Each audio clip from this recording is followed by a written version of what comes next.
You're listening to Global Issues, the podcast where we discuss worldwide problems from the perspective of an islander.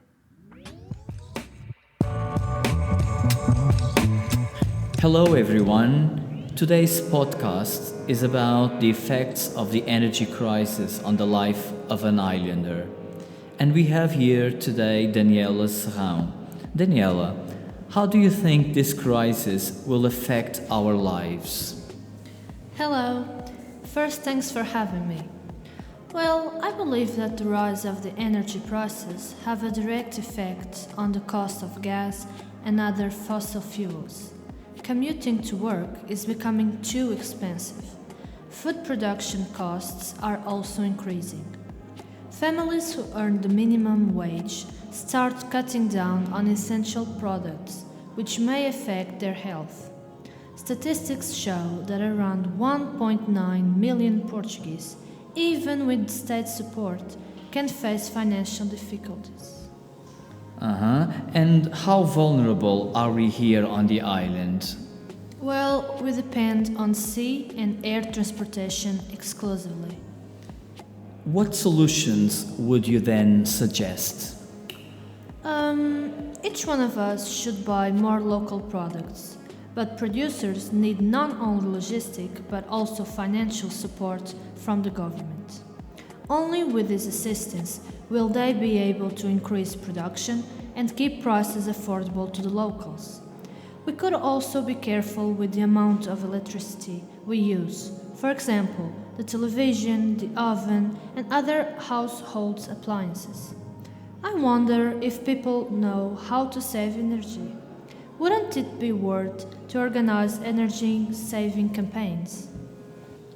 That's a very interesting point you have there. Thank you, Daniela, for your contribution.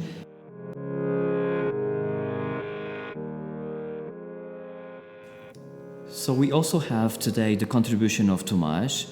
Tomás, how will the energy crisis affect family budgets? First of all, many families have low income who are struggling with commuting to work due to the significant increase of gas prices. It's difficult for them to manage the monthly budget because there's still food to buy and education to pay. And also the families with kids studying abroad have an even harder task due to the rising prices of rents and flights. And who else do you think will suffer with this crisis? Yes, we can't forget about the elderly people with low pensions and many of them with medicine to buy. And if they don't buy them, they can put their mental and physical health at risk. And what do you think can be done to solve these situations?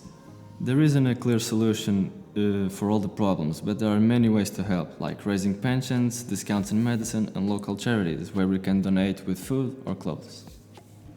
Yes, thank you for your contribution, Tomás. And now let's move on to Julia. Julia, thank you for coming. Hello, thank you for having me. So, how might this crisis impact on the exportation of local products? So, in Madeira, we have the tradition of manufacturing high quality products such as wine, banana, and embroidery. These products are expensive as they are manufactured in an island, they are handmade, and they are not mass produced. Also, thousands of local workers rely on their production to make a living, to buy food, to invest in their health, and to have access to leisure activities. Their children also depend on the income these people take from this economic activity. So, how can we be competitive? The manufacture costs are higher on an island than on a continental region because we depend on air and sea transportation. So it is more and more expensive to export these products.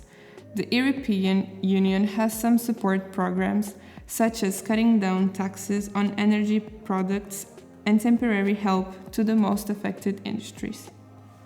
Right. But do you actually think that is enough? Well, maybe not, but they also intend to reduce our reliance on fossil fuels and on the countries that produce them by investing more on green, renewable sources of energy, which I think might be a good solution. Well, thank you for your insight. And now we have Marta. Marta, thank you for coming. Hello, it's a pleasure to be here. So, Marta, how will this crisis affect tourism? Many people and even whole families have a job related to tourism. If this crisis continues, many families might struggle to make ends meet. Everything is more expensive, like petrol and basic necessities, everywhere we go. So, if people become unemployed, how will they be able to cope? If flight tickets are more expensive, the number of tourists visiting the island will probably decrease. Or the ones who actually come will tighten their belts and spend less on tours around the island or while watching activities. What do you think should be done? I think we could promote our destination abroad, highlighting its safety, excellence, and with all year-round attractions. And like Christmas and New Year's Eve, for example. But then we might have an issue with the sustainability of the Christmas lights, isn't it? I'll admit that might be a problem, but they attract many tourists to the island. However, a lot of energy is spent on keeping these lights on, so we could decrease the time they are actually on or use energy-efficient lights. This way we could cut on costs and keep Madeira attractive to everyone who visits us. Okay, thank you very much for your insights. Bye-bye. Goodbye.